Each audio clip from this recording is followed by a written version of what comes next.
आप सभी को मेरा सादर प्रणाम, नमस्कार, सत श्री अकाल, आदाब। मैं महर्षि दधीच की पावन तपोस्थली मिश्रिक से चलकर यहाँ तक आया हूँ और इस समय प्रेजेंट टाइम मैं दिल्ली में था और दिल्ली से लखनऊ आया, लखनऊ से आपके इस आलमबाग इस इवेंट में पहुँचा। मैं पहली बार मंच पे पहुँचा हूँ, कभी मैंने कहीं भी शायरी नहीं की है और मैं हमारे गुरुदेव कुमार विश्वास जी का समझो शिष्य हूँ। उन्हीं के आधार पे थोड़ा मैं कुछ दिल टूटी शायरियाँ लिखता हूँ कि और भी किसान और देश के नाम जो भी मतलब लिख पाता हूँ, टूटे फूटे शब्दों में उनको जोड़ने की कोशिश करता हूँ। तो आप लोगों के सम्मुख में कुछ पंक्तियाँ रखता हूँ,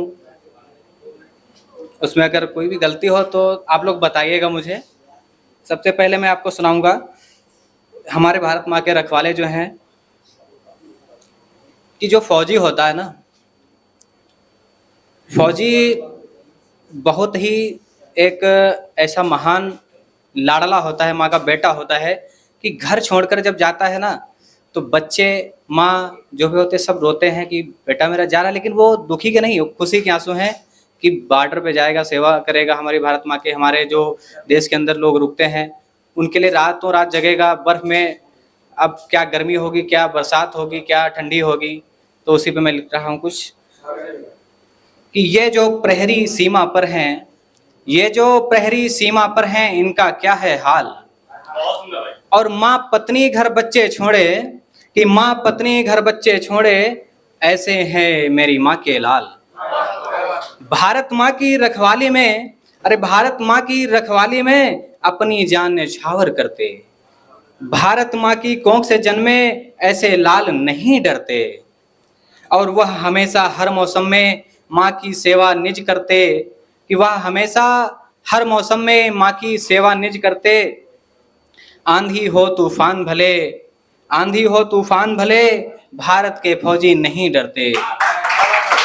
भारत के फौजी का नाम बड़ा है, मूंछों पर है ताव पड़ा, और ऐसे वीर जना माने कि पाकिस्तान भी है डरा हुआ। और ऐसे वीर जना माने कि पाकिस्तान भी है डरा हुआ। इससे आगे क्या बोलूं, चीन भी जिसके आगे है झुका हुआ। और हिम्मत है तो आगे आओ, वीर है सीना ताने खड़ा हुआ। ये जो प्रहरी सीमा पर हैं, इनका क्या है हाल। और माँ पत्नी घर बच्चे सब छोड़ा, ऐसे हैं माँ के लाल। अब दूसरी मैं आपको सुनाऊंगा, किसान पे लिखा है, जो भी टूटे फूटे शब्द हैं।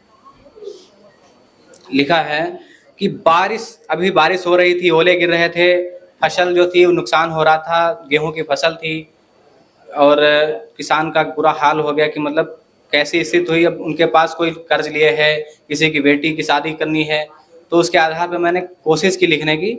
तो पहली पंक्ति ये है कि बारिश से, ये हमने मेघदूत से चुना है, कुछ लाइनें हैं जो मेघदूत कवि महाकवि कालिदास जी ने लिखा है, उसी के आधार पर मैंने लिखने की कोशिश की है कि बारिश से जो किसान की आंखों में निकले आंसू फसल के संग, कि बारिश से जो किसान की आंखों में आंसू निकले फसल के संग, और खेत में ओला वृष्टि से अनाज नष्ट होता देख किसान है तंग।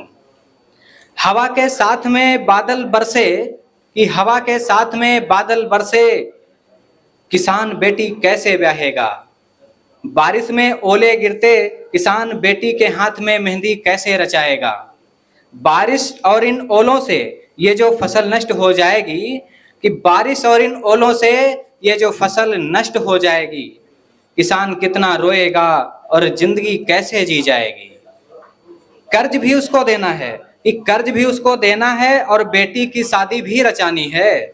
खाना कहाँ से खाएगा, बेटी के हाथ में मेहंदी कहाँ से रचाएगा। किसान का जीवन सूना होगा, वो कैसे फिर जी पाएगा। कि किसान का जीवन सूना होगा, वो कैसे फिर जी पाएगा। उसके ना होते बिटिया कितना रोएगी, और हाथों में मेहंदी कौन रचाएगा। बेमौसम, कि बेमौसम इस बारिश से जनजीवन अस्त व्यस्त हो जाएगा। और हे इंद्रदेव, क्या बादल ऐसे ही आंधी पानी बरसाएगा। है विनय हमारी इंद्रदेव से, बिन मौसम ना बरसाना तुम। कि है विनय हमारी इंद्रदेव से, बिन मौसम ना बरसाना तुम, खेत में मेहनत किया किसान ने, उसे अब ना रुलाना तुम। अब मैं आपको शायरियों की तरफ ले चलता हूँ, जो भी टूटी फूटी शायरियाँ हैं। आप हमसे मतलब कहीं आगे निकल चुके हैं, मैंने अभी शुरुआत भी नहीं की है। पहली शायरी है, बस 2 ही लाइन की है कि तुम्हारे दिल के तकाजों में, तुम्हारे दिल के तकाजों में झरोखा बन जाऊंगा मैं। तुम्हारे दिल के तकाजों में झरोखा बन जाऊंगा मैं, और तुम्हारे प्रेम में कुछ ऐसा कर जाऊंगा मैं। अब दूसरी लाइन है कि तुम्हारी देह पर अंगिया, कि तुम्हारी देह पर अंगिया बहुत ही अच्छी लगती है। अंगिया का मतलब ब्लाउज होता है। कि तुम्हारे देह पर अंगिया बहुत ही अच्छी लगती है, तुम्हारे हाथ की चूड़ी बहुत ही सच्ची लगती है। फिर तीसरी लाइन है कि तुम्हारे हर पग की आहट पहचानता हूं मैं, कि तुम्हारे हर पग की आहट पहचानता हूं मैं, इतना भी झूठ ना बोलो, मैं तुम्हारी हर बात जानता हूं। और उसके आगे लिखा है कि ये जो पुरवाई हवा के झोंकों जैसी चाल है तुम्हारी, ये जो पुरवाई हवा के झोंकों जैसी चाल है तुम्हारी, अरे इतना भी ना इतराइए कि नींद खुल जाए हमारी। उसके आगे लिखा है कि अभी तक तो मुझे मेरा इश्क मिला ही नहीं, अभी तक मुझे तो मेरा इश्क मिला ही नहीं, जिसे देखना चाहता हूं वो अभी दिखा ही नहीं। फिर लिखा आगे कि आज तुमसे कहूं कुछ, कि आज तुमसे कहूं कुछ, क्या तुम सुन पाओगी? मोहब्बत किया है क्या सातों जन्म निभाओगी? फिर अगली लाइन है कि आज पहली बार तुम्हारी इस महफिल में मेरा आना हुआ, और सत्यम भाई को मैं कुछ कहना चाहूंगा कि आज पहली बार तुम्हारी इस महफिल में मेरा आना हुआ, और हवाएं कुछ इस कदर बदली कि सत्यम भाई का जमाना भी दीवाना हुआ। आगे लिखा है कि हृदय, दिल की जगह पर हृदय का, कि हृदय तोड़ खुश हो तुम, कि हृदय तोड़ खुश हो, आज नहीं तो कल तुम्हें कोई मिल जाएगा। कि हृदय तोड़ तुम तो खुश हो, आज नहीं तो कल तुम्हें कोई मिल जाएगा, और घूमेगा वो तुम्हारे उन हर गलियों में, और दाढ़ी भी बढ़ाएगा। उसे नहीं चाहिए कोई और, सिर्फ तुम्हारे लिए वो पागल हो जाएगा। बटन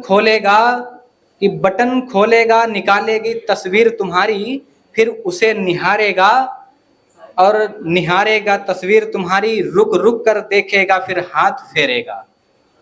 तुम्हारी तस्वीर चूमेगा, सीने से लगाएगा, फिर वो रोएगा। हृदय तोड़ तुम खुश हो, आज नहीं तो कल तुम्हें तो कोई मिल जाएगा। अभी इश्क किया था मैंने उससे, पर छुपाया सारे जमाने से। इश्क किया था मैंने उससे, पर छुपाया सारे जमाने से। उसने मुझको ऐसा छोड़ा कि बोली पापा नहीं माने मनाने से। वो बोली मेरी शादी हो रही है किसी अनजाने से। वो बोली मेरी शादी हो रही है किसी अनजाने से, और तुम भी आ जाना मेरी शादी में मेरे बुलाने से। फिर उसके आगे लिखा है कि मैंने भी कहा आऊंगा तुम्हारी शादी में तुम्हारे बुलाने से, कि आऊंगा तुम्हारी शादी में तुम्हारे बुलाने से, और हाँ तुमसे हमारा रिश्ता है इश्क करके बर्बाद हो जाने से।